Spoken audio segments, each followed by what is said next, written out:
Good morning, good morning, good morning at kabagis ko ha. Nandito na naman yung kabagis Dr. Kalawakaw na makulit ha. Kabagis ko ha, may ipapakita ko sa inyo kabagis ko ha. Na-vlog ko na to noon. Yan. Pero ngayon, actual naman, actual ha. Ito yung tinatawag naming tamo-tamo. Oh, ito po yung dahon niya. Okay. At ito na yung parang bulaklak niya to. Okay ha, maganda po sa buhok to ha. Ito may tubig to kasi. Ayan o,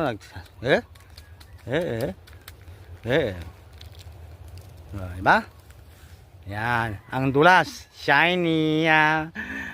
Okay, para siyang aloe vera po ito ha. Madulas, malagkit at mabango. All purpose siya, all purpose na ito. Bali, kaya po nagkakatubig iti kabagis ko ay dahil sa hamog ha, hamog. Tapos siguro naghahalo na yung katas din ng kanyang hati bilang halaman, kaya madulas na. Yun yung niya, kagandahan na siguro may vitamina po ito ha, pero hindi ko alam ito yung lang namin, kaugalian namin nilalagay sa habot, pampadulas ha, malagkit na mabango.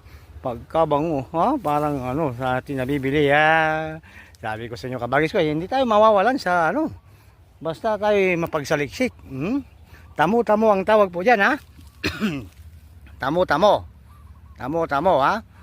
Ito ha, pag binaligtad mo to, ilagay mo sa katawan ng saging, gagamitin mo na sa pangdekorasyon nya, tabalikarin mo siya.